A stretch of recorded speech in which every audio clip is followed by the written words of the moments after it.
You know, Kid Cudi has dropped Man on the Moon 3. A lot of anticipation here. I was excited because I remember when I was a kid in high school growing up, I really, really liked this sound. And a lot of people related to it through the emo community, to the stoner community, to the prep community. Like there was no, it seemed to like relate with a lot of people.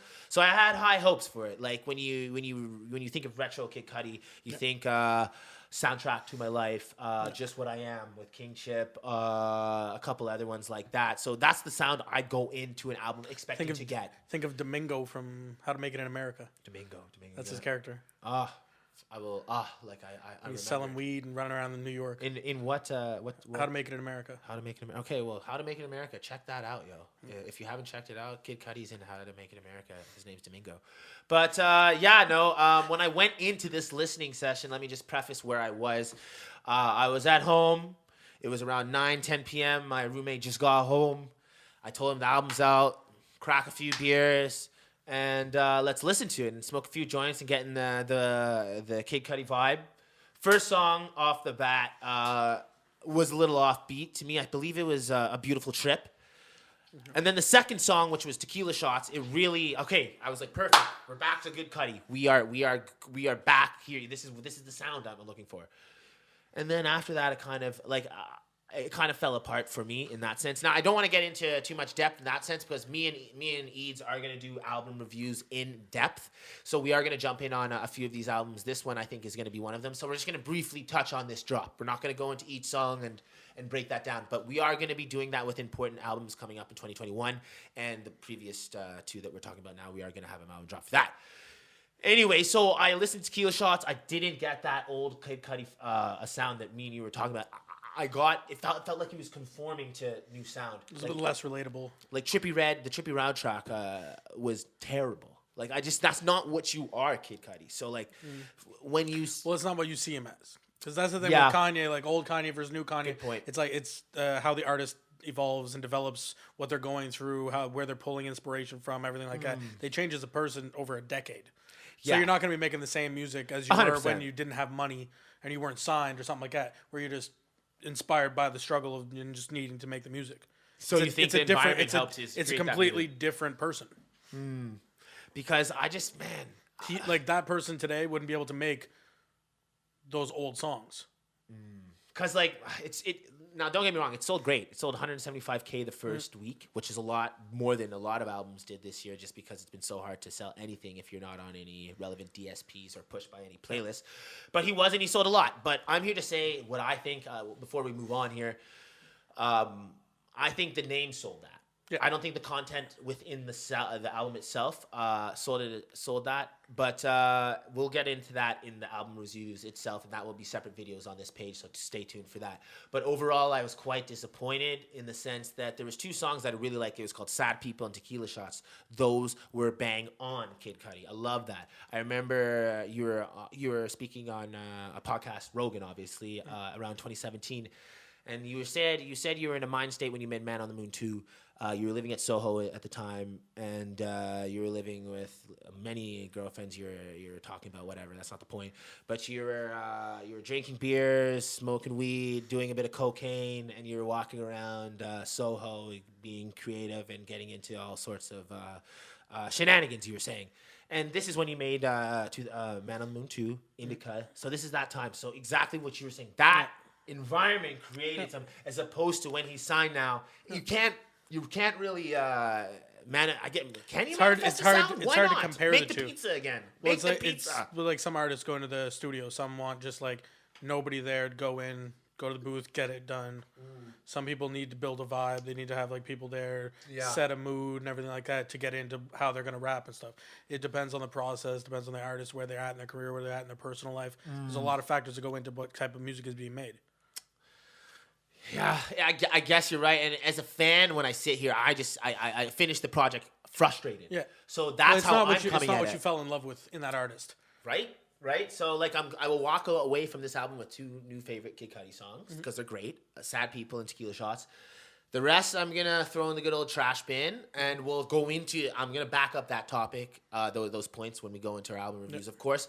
But we'll move on to the. I think this might. Some people have called the next album we're about to talk about the most anticipated album of the decade, because this guy he announced this project.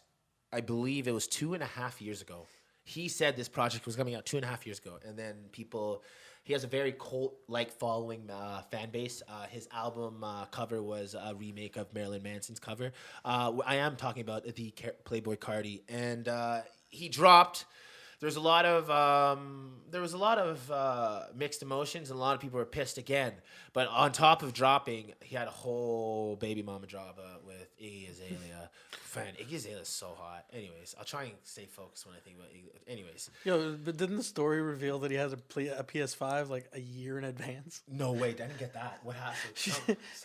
She was saying. I think the story goes like what I heard off Twitter was that when she was going to give birth. Okay. Yes. Which is about a year ago. Yes. Something like that. Onyx. Is within that time frame. He would just stay home and play his PS5. And I was year ago. And that's what somebody on Twitter took from that whole story. They're like, so he had a PS5 early? Oh my god! I just don't understand why Iggy thought a rock star with painted nails wasn't gonna cheat on her. Like, I don't get it. Like, you seem like I don't understand. Like, I think you're just an idiot to get in a relationship with a person and you're expecting a certain cadence when you marry a rock star rapper as they are quoted. Well, that's their brand at that point too. Like, there's still people behind. Is it really a surprise? I don't know. I don't know those people. 100, you know what I mean? Right. It depends on their relationship. 100%. So Iggy knows the real fucking Carti. We know him as a fan. You know what I mean? But like, is it a surprise that he has girls at the recording session or girls? Because apparently he had a girl back at his house in Atlanta, or no, in California while they were staying in Atlanta. And then Iggy called up her friend and was like, "Go check the house in California." And the side piece was sleeping in the house. Crazy. Anyways, there's levels to this shit. I can relate. But yeah, so the album happened all while this was... So this happened right on drop. So Smart. This... What I think, right? But he was saying I don't want to announce the pregnancy all throughout the year because it will take away the hype from the album. So that's why you never heard Iggy was pregnant. Anyways, neither here nor there. Getting into the album, a lot of motherfuckers thought it was trash. You can announce an album for 2.5 years and put that garbage out. Like, it was garbage. Like this is pretty unanimous across the board.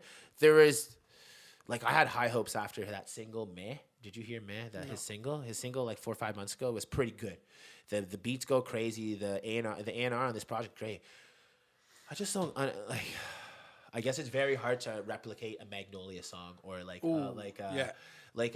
Woke Up Like This with the Uzi song. Like, it's just hard to make that in abundance. And when you have 24 tracks on the album, which we are going to go into in depth, you're going to run into problems. And we're going to talk about that, obviously, as I said.